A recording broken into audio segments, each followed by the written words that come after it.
Well, good afternoon, folks. It's January, I think, 3rd here on the West Coast.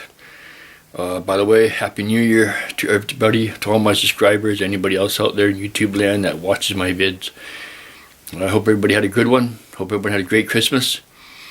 And all your family is well and you got spoiled rotten. But anyhow, I'm here today to talk about something that I couldn't quite figure out why it was happening to my truck. But here, I'll show you. Okay, you all know what this is. This is a dipstick. Yes, okay. Well, in my 79 Ford, when I placed the dipstick into it, the oil only came up to about an inch from the tip. And then I was trying to figure out maybe the dipstick itself, the one that I had in, wasn't long enough, but I pulled the other one out, measured it with this one, and they're all the same length. And I thought, most of the dipsticks in Ford trucks would be the same, in the 70s. But what I figured out after measuring it and everything like that, the only difference between this one here and the one in my truck was the length from this bracket up to the tip here, from there to there. This one here is 2.5 inches. The one in my truck is 3.5 inches. So if I had this one in my truck, it would bring the, hang on one second folks, just so that I get this here. It would bring where the markings are here. I don't know if you can see those markings. They didn't come up. I made a video before about this, but I didn't post it because it turned out to be crap. But anyhow, yeah, there's markings around up here somewhere. So anyhow, it would bring it up to about, up to about here. This is where it's in between need oil and full. So yeah, so it's about another inch from where it would normally sit about here, like the one that's in my truck right now, like I just mentioned.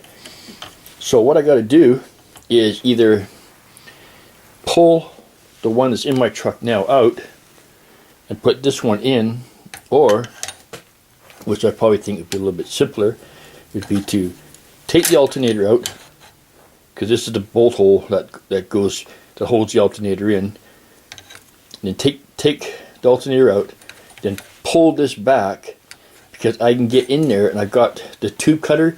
You get when you buy a flaring kit, you get that tube cutter and cut an inch off the one that's already in there, because I don't want to have to pull this out and wreck the seal, because it's already nicely sealed in there and everything like that when Larry put my motor together.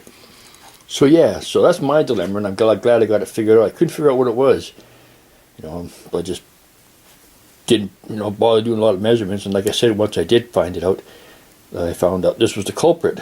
So I guess this is my original Cleveland dipstick. I wish I'd known that. I would have, of course, had it in the motor. But other than that, not really too much happening right now. As you can see, we've been having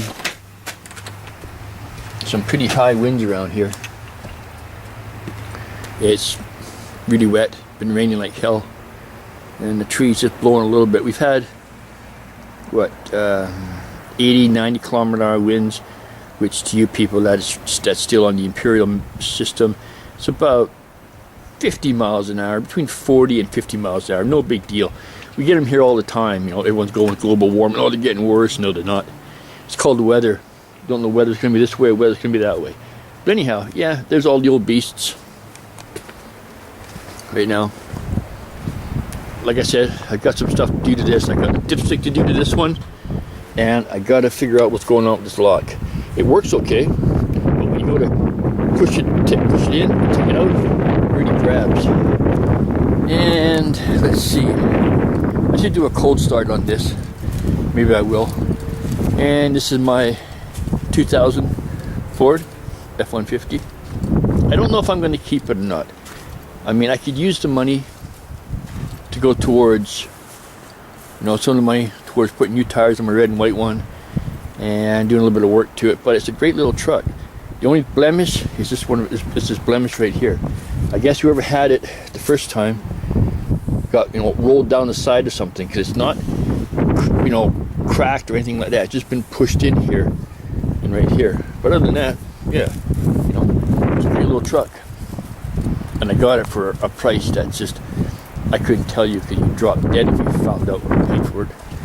But anyhow, yeah, like I said, and we got my other beast right here. And there's my famed exhaust tips that everyone in town keeps telling me about. I like them so much. But yeah, not. And then my little razor. I'm trying to put that back in the road. Just got a couple of things to do to it. More things. But it runs great. I put a new sending unit in the gas tank. This is the cover for it. I put a new sending unit right there. Now the gas gauge works properly and it starts up right away. I hummed and hawed about doing that for I don't know how many months. Until I finally got my ass in. Yeah. Same old stuff. You know, got a Dana 70 rear end right there. Fully encased, brakes and everything. Complete. Got another transfer case here. I don't know what I'm going to do with that. I thought about putting that transfer case into my two-wheel drive. Then that would give me lower gears again. But yeah, just another thought. But other than that, I haven't been doing too much. Just enjoying the beautiful West Coast weather. Don't know if you can really see the mountains over there very well. Let's see if I'll try zooming in a little bit. Yeah, a lot of cloud. You can't really see too much. But anyhow, that's life on the West Coast. So yeah, see, she's blowing pretty good. But it's kind of cool. I like it. But anyhow, folks, that's it for right now. I just thought I'd let you know that I'm still alive. Still kicking. Haven't won the lottery yet. I'd like to. But other than that, just taking care of life. Okay? Well, like I said before, I hope everybody had a great Christmas. You got spoiled rotten. Your family's good. It ain't enough turkey to last you to next year. And yeah, hope work's going as good as work can go. Okay, so everybody, take care, eh? And remember, tell your family you love them, because you never know the next chance you get to tell them that. Okay, everyone, take care. Peace out and build on. Bye.